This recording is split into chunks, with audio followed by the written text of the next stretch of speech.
Henry David Thoreau achava que viveríamos melhor se pudéssemos diminuir o ritmo e aprender com pouco.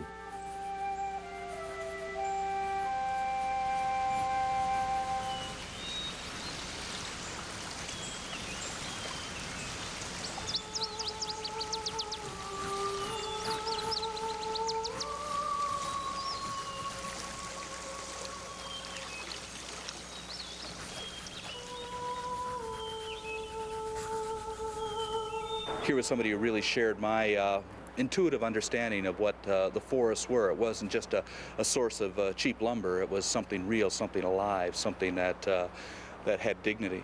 I think Walden is one of the greatest books to come out of the 19th century and maybe to come out of the American literary tradition. It's become a part of the American imagination even for those who haven't read it. Walden.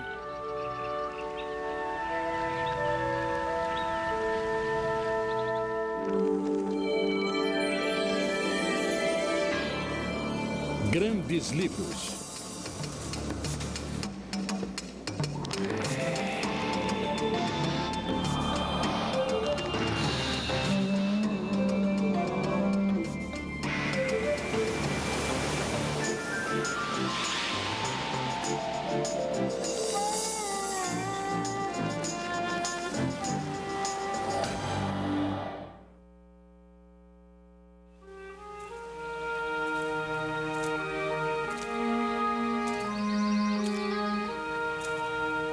No dia 4 de julho de 1845, Thoreau abandona o competitivo mundo e faz sua pessoal declaração de independência. Inicia uma solitária vida junto ao lago Walden, perto de Concord, Massachusetts. Ele viveu aqui durante mais de 2 anos, tempo em que manteve um diário, matéria de seu livro. Na superfície, simples anotações do que fazia, via e pensava, lugares comuns, coisas cotidianas. Mas seus textos o transformaram, dando a tudo um maior significado. Em um nível mais profundo, Walden é uma jornada espiritual em busca de si mesmo e um apelo para as pessoas deixarem um pouco de lado este mundo competitivo. Varrer a confusão de coisas que complicam nossas vidas.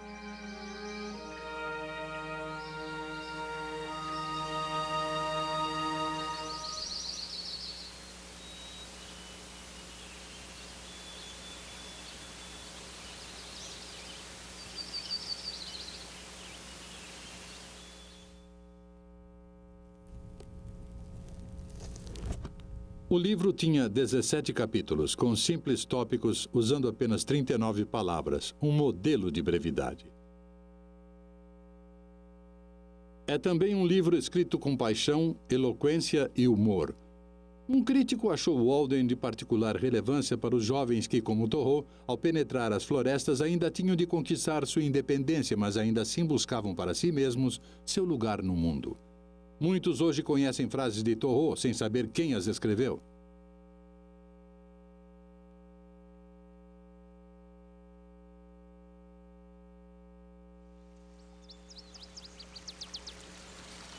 Os homens levam uma vida em tranquilo desespero. Se um homem não acompanha o ritmo de seus companheiros, talvez seja porque houve um tambor diferente. Um homem é rico em proporção às coisas que pode permitir-se deixar de lado.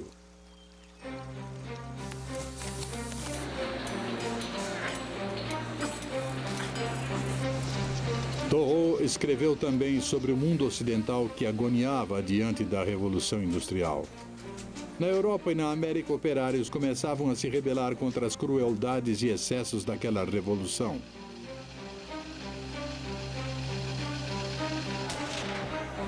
Tumultos e revoluções explodiam por toda a Europa, de Paris a Viena. Marx e Engels publicavam um manifesto comunista. A industrialização forçou muitos a viverem em lotadas habitações urbanas. A organização industrial transformou indivíduos em números. Produção em massa era produzir um novo materialismo em todo lugar. Este período forjou os primeiros temas e conflitos do século XX. Na América, o movimento feminista ganhava impulso e o conflito entre o Norte e o Sul era iminente. It's a very exciting and very emotionally exciting time. It's the 15 years before the Civil War. And while that sounds like a long time, the anti-slavery movement is drumming, drumming, drumming. And the whole feel of trouble is in the air. Concord era um ponto anti-escravatura. Muitos de seus cidadãos participavam ou apoiavam o movimento abolicionista. Isto incluía um grupo de escritores que constituíra toda uma facção da literatura americana. Ralph Waldo Emerson, Bronson Alcott, Louisa May Alcott, Nathaniel Hawthorne e Henry David Thoreau. Todos estes famosos autores americanos eram vizinhos e amigos em Concord. Eles reuniam-se em suas casas, discutiam, escreviam e muitas vezes promoviam a causa abolicionista. Eram os transcendentalistas. Essentially, the Transcendentalists were mystics.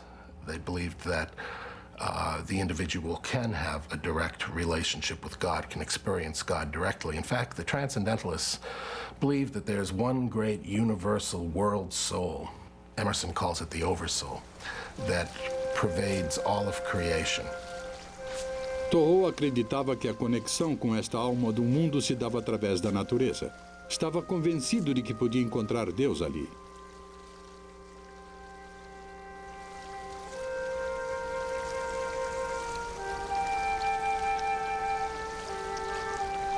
Ele também achava que podia encontrar a verdade na natureza e viver segundo seus princípios. Thoreau said that the world rests on principles, and he did not believe that we can compromise these higher principles and pursuits, that they are the highest reality, in fact. Tom Blanding pode parecer Benjamin Franklin perdido no tempo. Na verdade, ele reside em Concord e tornou-se um especialista sobre o filósofo com uma coleção de arquivos cobrindo os dias da vida de Thoreau. Ele também ilustra turistas. Blanding é respeitado por seu detalhado conhecimento não só da vida de Thoreau, mas do transcendentalismo e seus defensores em geral. It began as a movement within the Unitarian Church here in some of the churches in eastern Massachusetts, as a reform impulse against the rather dry, rational approach to religion that the church was taking at that time. É aos transcendentalistas que Concord deve sua fama de lar do que a história literária chama de Renascimento americano. Claro que a cidade já tinha um lugar especial na história americana quando Paul Revere gritou: "Os ingleses estão vindo!" Vieram daqui.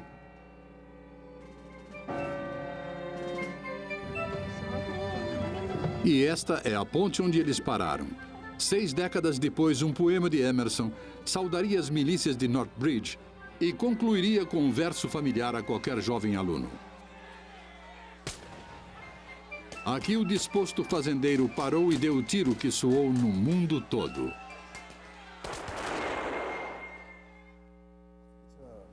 Mas Emerson e Thoreau achavam que a América declinava desde a época de seu nascimento. Thoreau achava que o país perdera seu caminho ou sua alma e criticava questões morais como escravidão e imperialismo.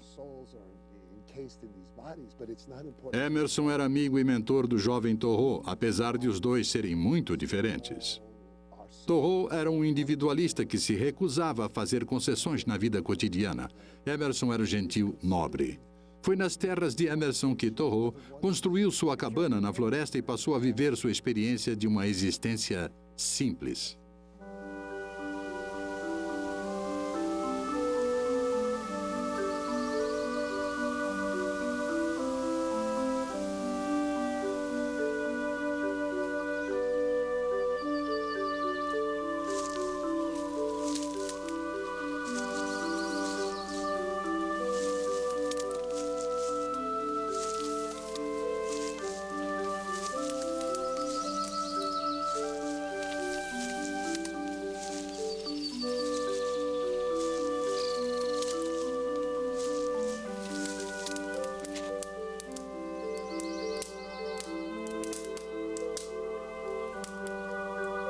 E ele ficou ali para anotar o ciclo das estações.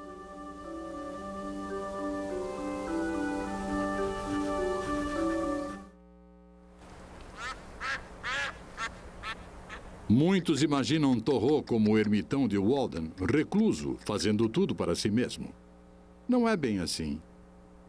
We always used to wear these buttons that said Thoreau went home on weekends, and which it's certain that he did. And he went home, for example, for 6 weeks while the plaster was drying out in the cabin. I mean, he went in and out of it. This was not a hermitage. What Walden symbolizes is a balance between civilization and nature.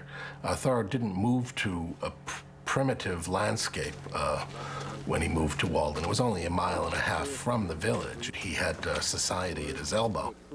But he said in Walden, we need the tonic of wildness.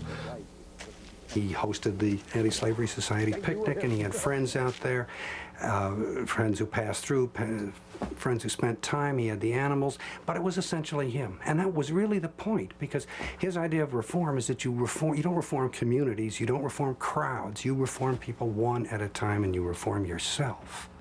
And that's really where it begins. It's what the book means, if Walden means anything. A reforma pessoal adquiriu independência da sociedade e dos valores utilitários. Mas Thoreau não estava desligado do mundo mais amplo. Ele ficava a par das novidades através de seus amigos, como o poeta Ellery Channing. Ele apoiava a ferrovia local alternativa que escondia escravos fugitivos. Sua oposição à escravidão até o levou para a cadeia, ainda que por algumas horas.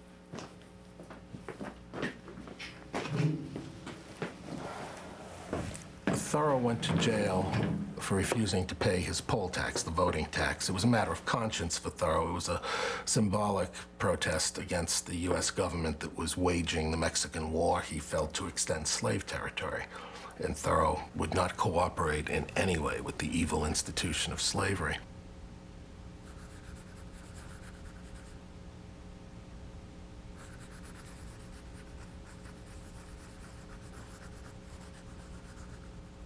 Emerson visitou Thoreau e, segundo a lenda, perguntou: "O que faz aí?" Thoreau teria respondido: "O que faz lá fora?" A história é duvidosa, mas, se não aconteceu, devia ter acontecido. Emerson ridicularizava o auto-infligido martírio de seu jovem amigo, e com certa razão. O imposto era de $1,50, e Henry, bem sabia, sua tia o pagava. Ele passou a noite na cadeia apenas porque o xerife e o coletor de impostos Sam Staples tinham saído e não queriam voltar.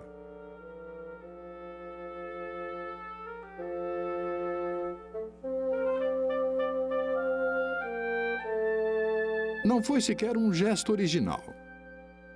Seu vizinho Bronson Alcott dera o exemplo 3 anos antes. Para que passar a noite na cadeia? Novamente, segundo os especialistas, é o poder transformador de seus textos. Um crítico escreveu que, como ativista político, Thoreau era uma figura cômica. Como escritor político, era o mais brilhante polemista que a América já produzira.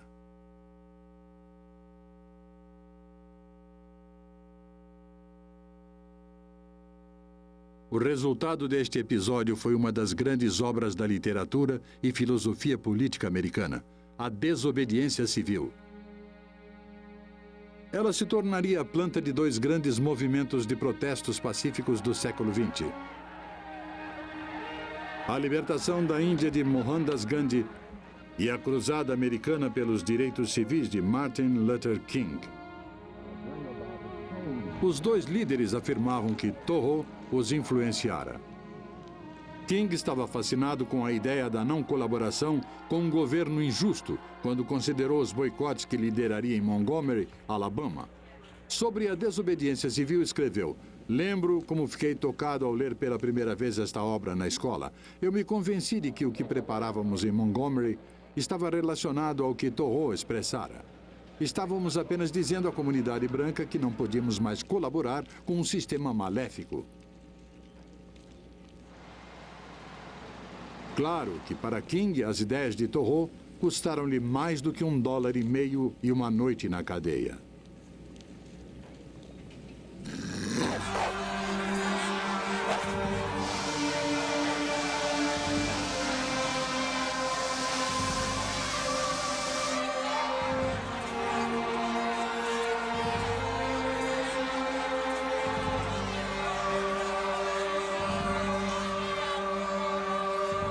King é morto em Memphis.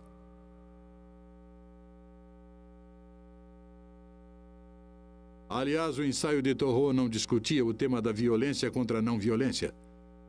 Ele pode ter preferido a não-violência, mas a questão não foi colocada, e é uma ambiguidade que permanece.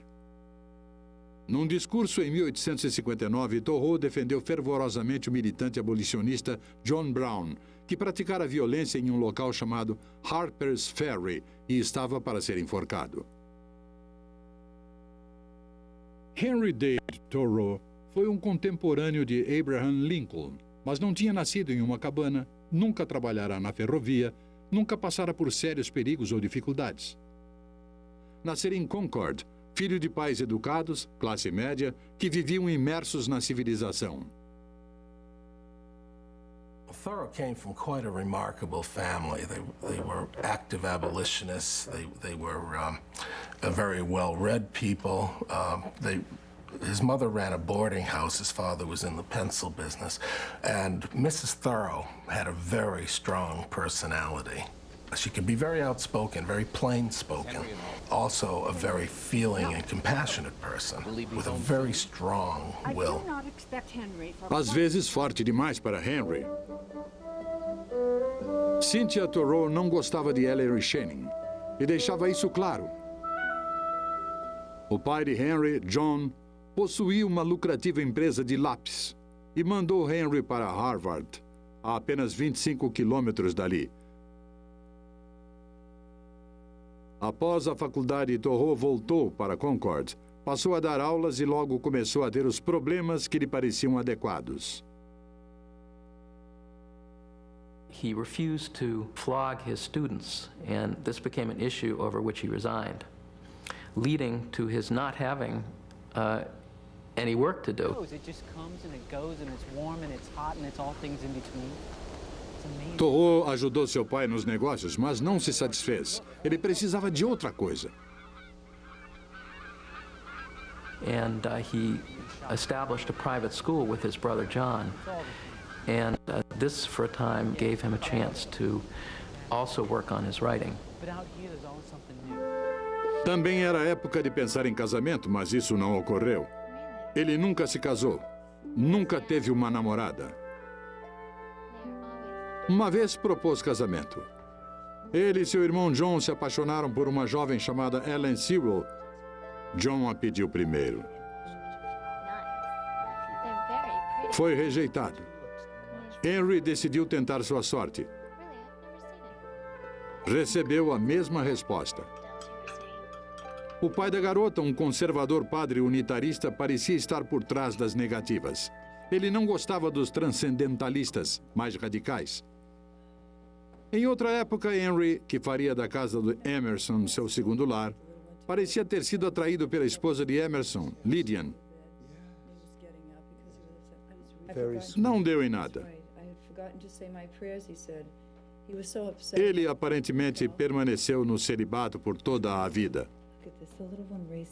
Claro que o celibato hoje, fora do sacerdócio, sugere tendências homossexuais.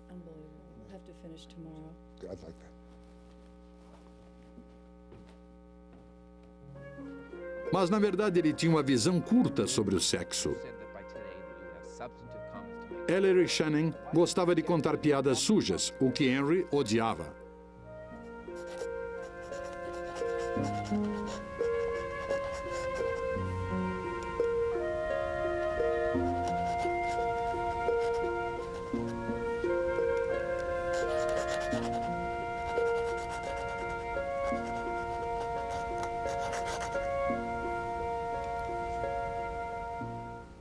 Pouco após Henry e seu irmão abrirem a escola, aconteceu algo em que os especialistas concordam, um evento crítico na vida adulta de Thoreau. John cortara-se ao barbear-se e contraiu trismo.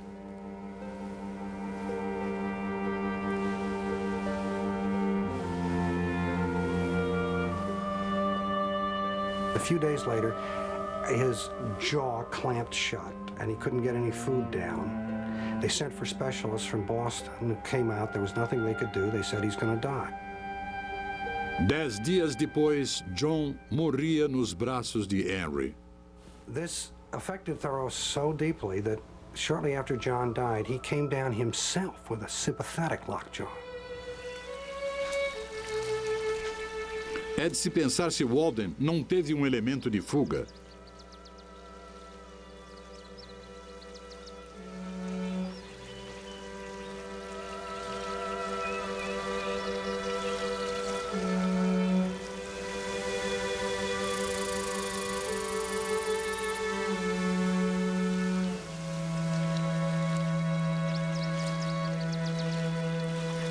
Não para a maioria.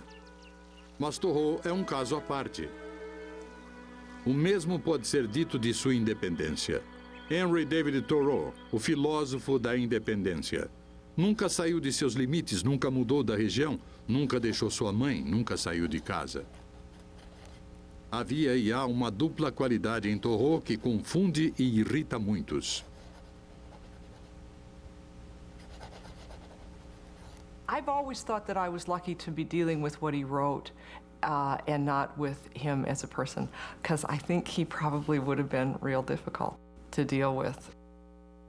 Quando jovem, Thoreau uma vez disse: Deus não simpatiza com causas comuns. Depois diria: Vim para este mundo não para torná-lo melhor, mas para viver nele, bem ou mal. Muitos veem presunção até arrogância nestas linhas. Às vezes, as forças opostas em Thoreau aparecem para produzir uma total contradição. Na Desobediência Civil, ele escreveu que ninguém tinha o dever de erradicar o mal apenas para deixar suas mãos limpas. 3 parágrafos depois, escreveu sobre a necessidade de corrigir erros e ações desde o princípio. Às vezes, Thoreau podia ser um verdadeiro ponto de interrogação humano. Thoreau doesn't give you very many answers. He raises lots of questions. I think that may be another reason people are not always happy with him. Poderíamos perguntar que tipo de democrata escreveria tal frase. Qualquer um mais de direita que seus vizinhos constitui a maioria de um, e isso parece responder por si mesmo. Thoreau, no fundo, não era democrata. Platão, que preferia o reino dos reis filósofos, teria entendido. Por fim, muitos sentem que a permanência de Thoreau na solidão, sua ênfase em si mesmo, revela um básico egoísmo. It is self-regarding in a way, but it's self-regarding because Thoreau thinks that your starting place for reform is yourself, and that it's a little hypocritical simply to start with the reform of other people. Mark Twain has some caustic things to say about that, too. He says nothing needs reforming so much as other people's habits. Quem é o verdadeiro Thoreau? I don't think there's any way we can know the real person anymore. The real person's gone. And I don't think any one person who was a friend of Thoreau's knew the whole real person. What we have is what he wrote.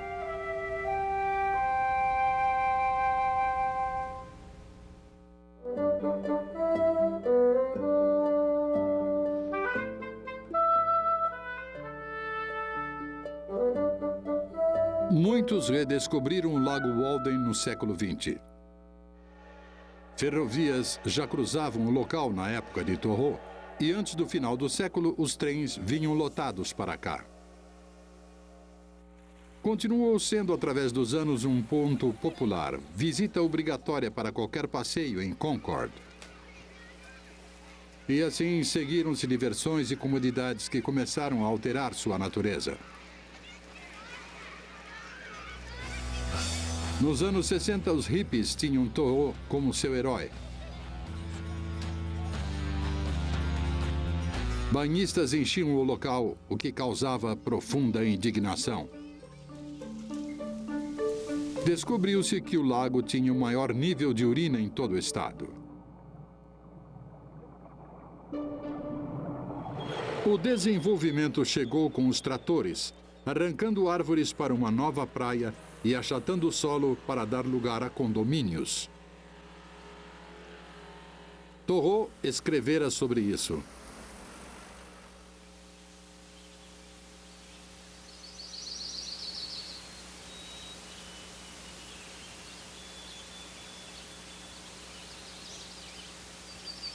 Um pequeno grupo de cidadãos locais ficou muito assustado e montou uma defesa para o Lago de Henry. I've just been looking at a few of our... You know, there's no author that's more associated with a place than Thoreau. And Walden Pond is such a symbol, and that was the real power that we finally realized that we could draw on, was that symbolic power of the pond and the book Walden. And yet it was amazing how, in talking to people in the press, I couldn't really ignite them as quickly as I thought. The amazing thing was, too, that people outside of Concord got this right away. I would talk to my relatives in other places, they'd go, I thought Walden was protected, number one. And number two, I can't believe, what are you talking about? They want to build condos and they want to build an office park in Walden Woods? Aren't people doing something about it? And I said, well, a few people are trying to do something about it and we need your help. That was when it began to turn around. O projeto da Floresta Walden arrecadou milhões de dólares e comprou boa parte da terra que circunda o lago, protegendo-a de um maior desenvolvimento. O reformado Instituto Thoreau preserva os escritos do autor. Aqui será montada uma coleção de seus trabalhos mais significativos. Um dos objetivos deste centro é ensinar educação ambiental. Servirá como fonte de pesquisas para o mundo todo via internet. Walden eletrônico? Thoreau está virando no túmulo?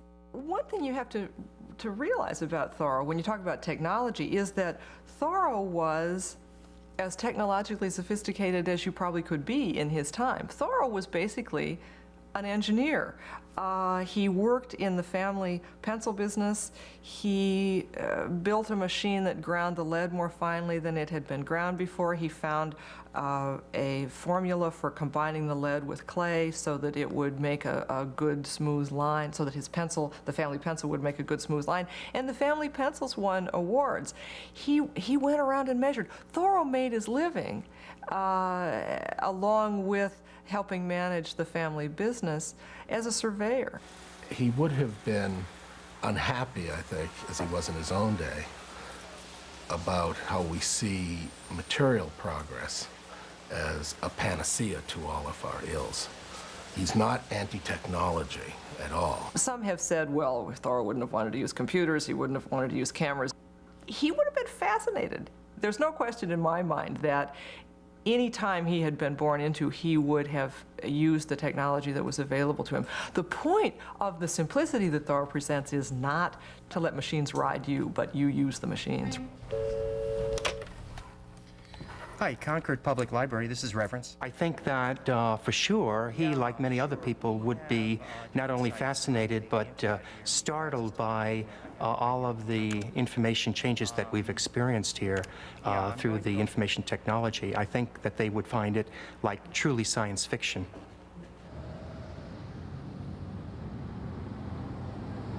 E há a questão do excesso. Simplificar significa que o excesso está fora. Mas o excesso Walden existe em Concord. Thoreau's become all the rage, and you see Thoreau quotations on T-shirts and sweatshirts and in advertising. And these are our walking sticks. These are cedar natural colored pencils. And we also have a Thoreau throw. Camisetas, bonecos, bengalas. O que Henry diria disso tudo? Beware of all enterprises that require new clothes. Bem, ele poderia não ligar muito, dado o espírito defensivo dessas pessoas por seu lago. Claro que não é mais seu lago, é algo bem maior. Graças a ele. I think Walden Pond has become a symbol of the possibility of the single self. I almost wanted to say the purity of the single self, but I'm not sure I really like that word. But there is, he called it God's drop. And he used religious language for the pond. The pond meant something sacred to him, and it means something sacred to all those people who hike out there every year. I think certainly the counterculture of the 60s picked up on the spiritual and perhaps even mystical elements of Thoreau. I can't say that I'm very much in touch with that today. Na verdade, esta contracultura está bem viva e se chama New Age. A fundação da Unidade Divina localiza-se em Missoula, Montana.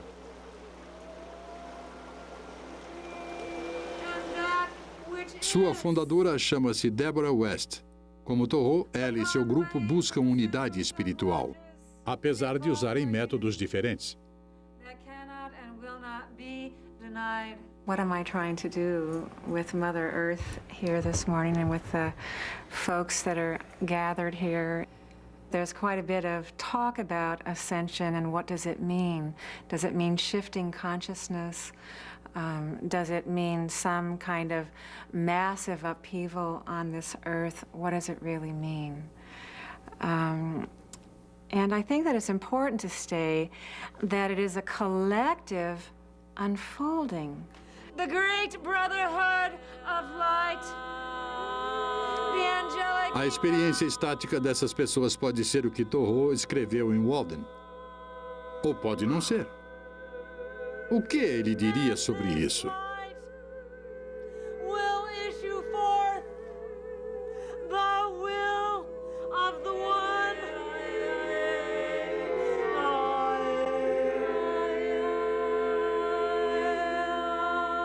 Não podemos saber se Thoreau, ao ver estas cenas, teria aplaudido,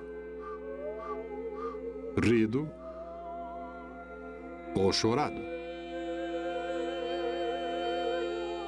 Mas sabemos que há outros modos de busca de unidade espiritual.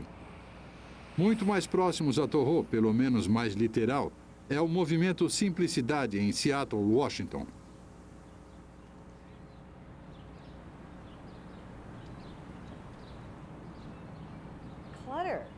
I don't deal well with it at all, but I bet you guys are neat. We go pretty crazy if we have too much clutter, but I don't get rid of stuff very easily. Estas pessoas deixaram o mundo competitivo e o consumo na chamada simplicidade voluntária. São pequenos grupos ou círculos que se encontram para apoiarem uns aos outros enquanto tentam simplificar suas vidas. I'm surprised at how many people, when they say, I ask, why are you interested in voluntary simplicity? Clutter is at the top of their list. And I think, wow. But somehow it frees your mind up when you get rid of all this stuff. It's so strange to see how excited people get about this phrase, voluntary simplicity. Most of it is that people feel that they have no time, but it isn't just the lack of time. It's the fact that they don't feel excited about life. They don't feel like, this is it. And what they find is the more affluent a country is, the less community there is, the more labor-saving devices people have, the less time they have. And so it's like there's a certain ratio. You have to figure out just how much is enough, how much makes you happy. When you go beyond that, it takes over your life and you're not really enjoying your life. For years, my profession as a physician was very challenging, so I didn't really have much time or energy for anything except work. By cutting back, we're able to go for walks, hour walks, several times a week, spending time with friends, just digging in the garden. Well, they should cut them back a little more. To me, the reason voluntary simplicity is so intellectually exciting is because it reflects so many themes. People's desire to live the authentic life, people's desire to have community, people's desire to have time for reflection. So it brings everything. It means you examine everything you do. Oh, somebody did it. Hi. So voluntary simplicity is kind of this movement for connection, like it's connection with self, with others, with nature, and with a whole kind of a connection with a new kind of spirituality, a new kind of sense of the universe, not a traditional religion, but a sense that there is a connectedness in the universe, and nature is part of that. And somehow we've been cut off from that in the way we've approached our lives.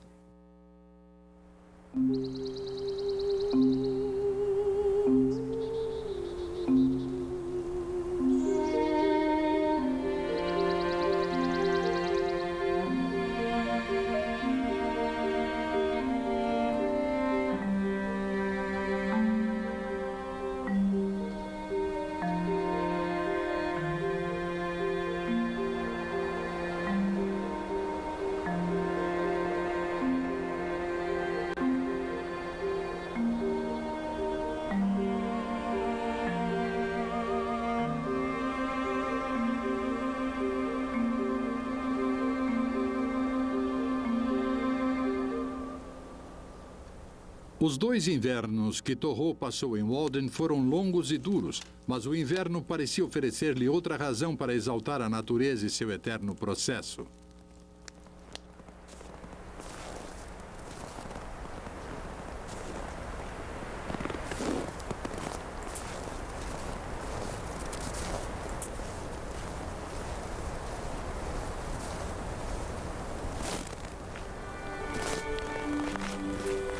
Finalmente o gelo começou a partir e derreter, o sinal da primavera. A promessa de renovação. Thoreau descreve isso com uma frase que lembra a Páscoa original.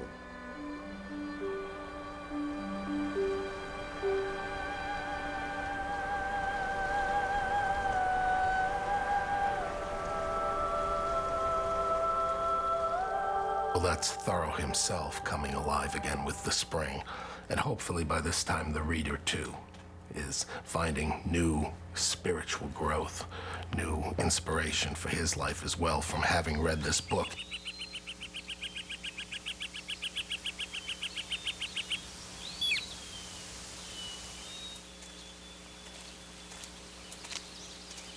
Em 1847, Thoreau deixa Walden e reencontra a sociedade.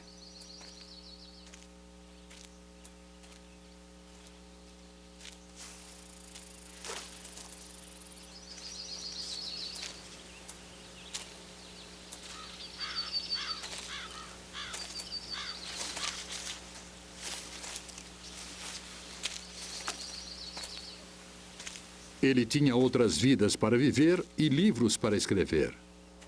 Voltou então para Concord, onde passou 7 anos escrevendo e reescrevendo Walden. The book became not only about the Walden experience, but came to be about Thoreau's life and struggles and challenges and victories in the time between when he came back from Walden Pond and when he finally published the book.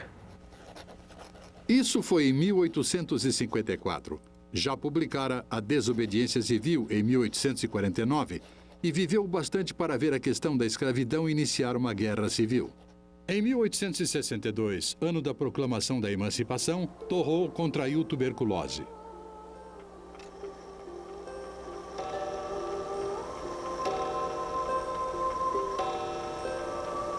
Mas seu espírito não fora ofuscado.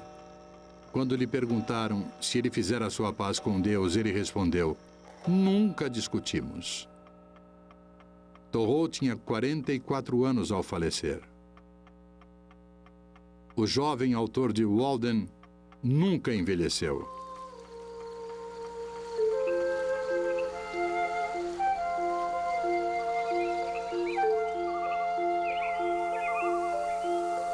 Thoreau, I think, was very much at peace when he died. I think that he was ready to die.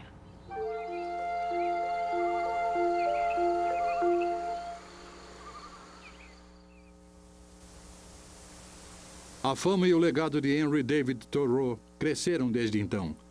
para eclipsar e influenciar mais do que os outros transcendentalistas, incluindo Emerson. Milhões de americanos gozam hoje este legado nos parques nacionais.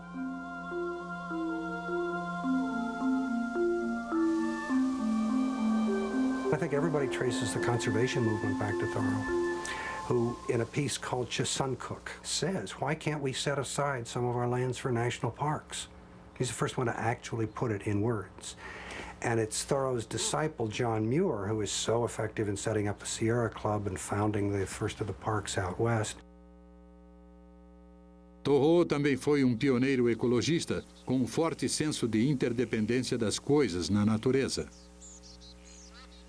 He wrote a piece called The Succession of Forest Trees, in which he makes an argument about why it is that oaks come in where there were pines before and pines come in where there were oaks before. And he explains it by how the squirrels have handled the seed. But he is interested in how the different things in the world relate together, and that's what ecology is. And he is one of the beginners of that. Thoreau saw the wonder in everyday things, and he saw the work of God in the details of nature that he studied.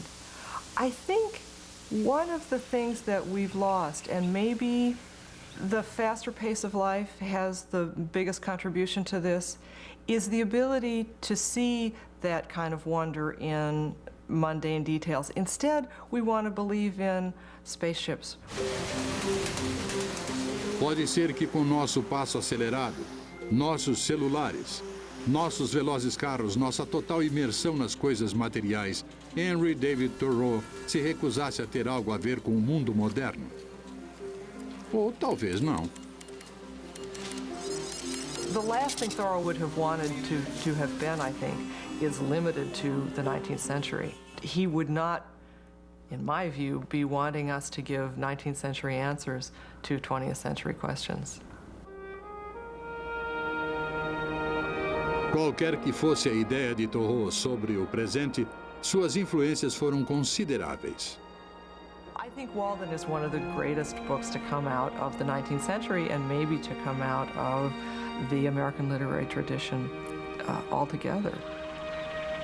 It's a book that gives you an idea about how to place yourself in nature in the way Thoreau placed himself in nature, which is, I think, an essential thing to be able to do, to plug into a kind of source of health that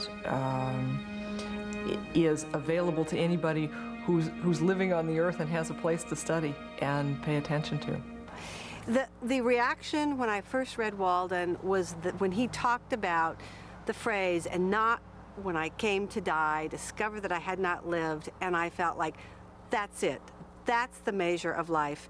And that's the way I measure everything. Does it make me feel alive, or does it make me feel dead? Walden Pond has left many legacies, but I think perhaps the most important is that it's become a part of the American imagination even for those who haven't read it. It has entered so deeply into the fabric of American life. You could say Walden or Walden Pond, and people who don't even know the book know that something has happened there. And they know that that something had to do with somebody going off, taking a little time out from life, taking a moratorium, finding himself or herself, and then coming back into the world. And I think Walden Pond stands for that moment of crossing the threshold. It's a kind of rite of American passage. Muita coisa mudou desde a época de Thoreau. Uma vez ele dera graças que o homem não aprendera a voar e danificar o ar. Hoje o lago está na rota aérea de aeroporto próximo. Mesmo os céus são vulneráveis.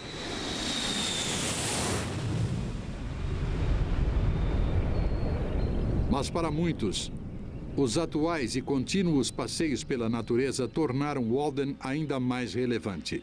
Pois Thoreau acreditava, e muitos hoje acreditam como ele, que a individualidade se encontra na unidade. Que esta civilização precisa de sua região inculta e que todos precisam de algum estado selvagem.